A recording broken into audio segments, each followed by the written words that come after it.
Folks, what if I told you that a former World Series champion and a player that was once deemed the most electrifying player in Major League Baseball concluded his 2024 season so abysmal that he was roughly 60% worse than the average batter in baseball?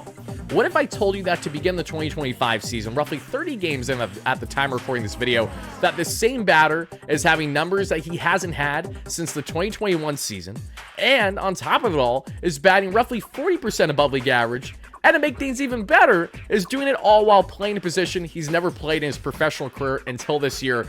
I present to you newly turned center fielder El Mago Javier Baez for the Detroit Tigers, because this is such a fascinating story to get into for a man that was initially a human highlight reel with the Chicago Cubs, helping them to a 2016 World Series berth and ultimate victory, to them being parted with in the 2021 season. And that was the last time that Javier Baez has put up production like what we're seeing here to begin 2025. Let's get into how everything fell off a cliff for Javier Baez, what's led him now to present day being one of the better options in that Detroit Tigers lineup as they seek another playoff berth for a second consecutive season. But let's go all the way back here to the 2021 season, because in 2021, we saw Javier Baez for the first time in his career traded, going from the Chicago Cubs and a multi-piece trade there to land with the New York Mets. And at the time, Javier Baez wasn't overly accepted by Mets fans, as it didn't take long for him and fellow countryman and best friend there with Team Puerto Rico and Francisco Lindor to go ahead and do this thumbs down notion with the fans, whether you loved it or hated it at the time it happened.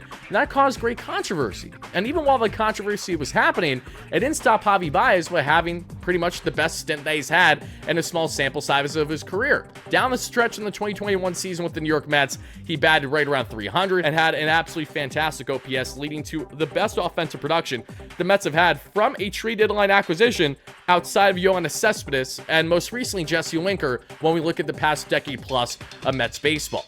Fast forward here to 2025, Javier Baez is in now his fourth season with the Detroit Tigers and is currently batting a very similar line to what he did with the Mets in a similar sample size. Currently sitting with a 309 average, a 350 on base, and a 479 slug for a 139 WRC+. Now the great question is, how did Javier Baez go from being a guy that was once everyone's favorite player, felt like, especially in the National League, to everyone's least favorite player, to having multiple years on end from the beginning of the 2022 season as an absolute laughingstock?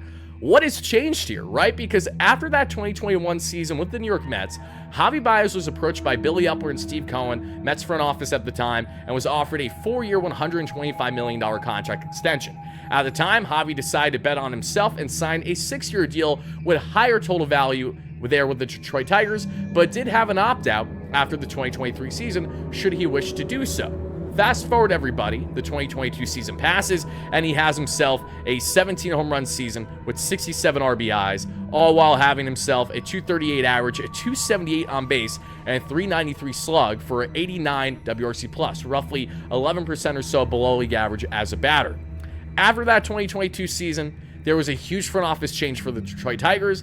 They parted ways with the past, added in the new there from the San Francisco Giants, and were trying to trend in an upward direction, which meant that retool and rebuild would come in the same process. So then we enter the 2023 season for Javier Baez, and this is where things get from bad to much worse. Baez secures just 9 home runs in 136 games, 59 RBIs, 12 stolen bags, but a 222 average, a 267 on base, and a 325 slug for 63 WRC+. We're talking right around 40% below league average as a batter, everybody. So what happens after the 2023 season? Javier Baez opts in to his contract and does not opt out, because he knows that if he was going to hit the free agent market then, he's not going to get nearly a lick of the dollars that he was guaranteed to make for the remaining couple of years there with the Detroit Tigers. Now, this is a Javier Baez that's a part of a depleted Detroit Tigers lineup, which led us to the 2024 season, especially in the first half. Javier Baez only playing in 80 games that we saw there, 6 home runs, 37 RBIs, 8 stolen bags, a 184 average, a 221 on base, a 294 slug for 43 of the WRC+, leading to right around 60% below league average as a batter.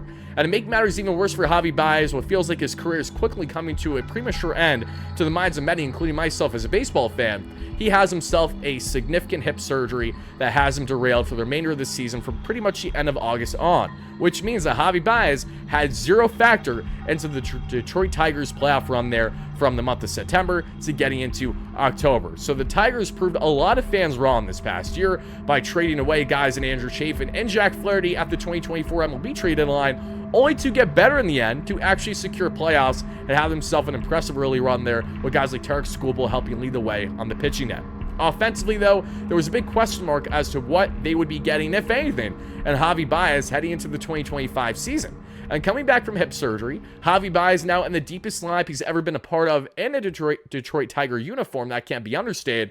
A team that's once again pushing for playoffs with a great, young, exciting core group now is utilizing Javi Baez in various ways. Javi is getting reps at shortstop like he has in the past. He's getting reps at the hot corner and third base, and he's getting more reps in the position at center field than any other position so far this season. That's notable because Javi Baez has always been a guy who's been in favor of playing in center field. Now, if we go all the way back to 2017, he was spoken in a recent interview at the time, leading up to Dexter Fowler returning to the Chicago Cubs at the time.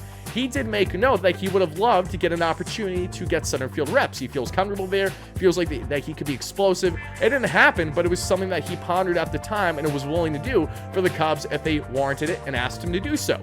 Especially when you look at Javi Baez's speed throughout his respective career.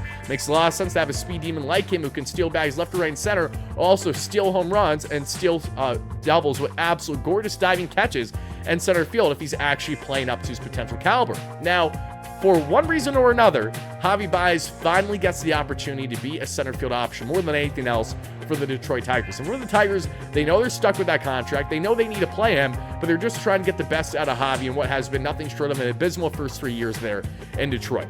Sets the stage now for 2025. Javi Baez, what does he do in his first game in center field this season? He looks like he's played there his entire career. He's making highlight reel catches, left, right, and center. The speed is exemplified like never before. When I say never before, I mean that in the sense of center field versus his great play that he's had in the infield over the many years for the Chicago Cubs, the New York Mets, and obviously playing for Team Puerto Rico in the World Baseball Classic with fellow teammate there at the time in Francisco Lindor, among others. So El Mago is truly looking like a magician, this time in greater range in center field than ever before. And the best part of it all, everybody, is that Javi Baez is doing this while now in his age 32 season. The guy has not put up any offensive numbers sniffing what we're getting right here, right now, when you look at the clip from average to on base to slugging to OPS since his little stint with the Mets back in 2021. So Detroit now with a deeper lineup than ever before, trying to maximize the ability of Javi Baez to just see if he has any worth, any value on this Detroit Tigers team, and come to find out he certainly does have value, and he's not only impressing Detroit Tiger fans right now, but he's playing himself into a way to actually have a key piece of the puzzle for whatever the Tigers do or don't do throughout the course of the 162, potentially heading into postseason play.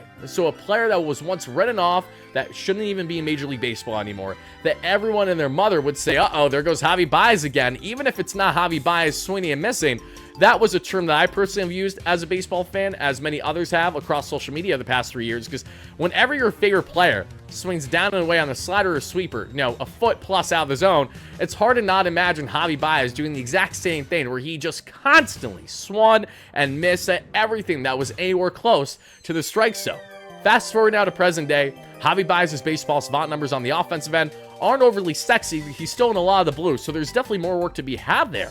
But something that's very notable is when you take a look at his OAA, outs above average. And what is Javi Baez? He's in the 92nd percentile while playing 3 different positions so far this season. So not only is he being a productive, versatile type player for the Detroit Tigers, but he's doing this all while putting up offensive numbers that he hasn't done since when the Tigers first invested in him those 3+ years ago. So this is a full circle moment for Detroit Tigers fans and Javi Baez himself, El Mago, for finally looking like that magician that had every baseball fan either enamored or hating because of just how good he was and how electrifying he was and just how much he didn't give a crap about doing things a different way. He did things his way, whether that meant bat flips that were going to bother the opposition, especially the opposing starting pitcher, whether it's going to be yapping constantly, getting what feels like endless brawls and disgruntlements with guys like Amir Garrett, especially.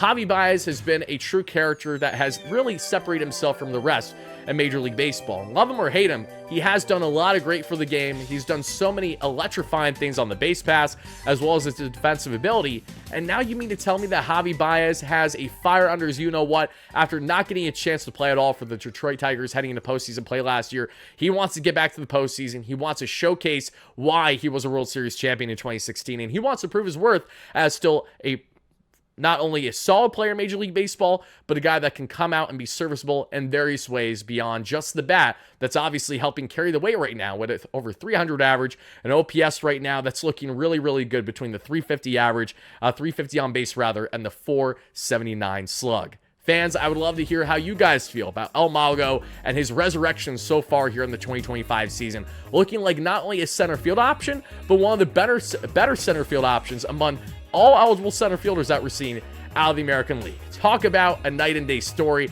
That is El Mago, Javi Baez, back to doing what he does best. That's making baseball fans happy. Thank you guys so much again for watching. Shout out to our friends at Struck Raving Sports who make this all possible on the WardyMLB platform. And you guys can check out my work, should you have interest there, in the BR app, as well as the New York Pro Sports YouTube channel, and there on Wardy and Wham on YouTube as well. See you guys in the next one. Peace out, everybody.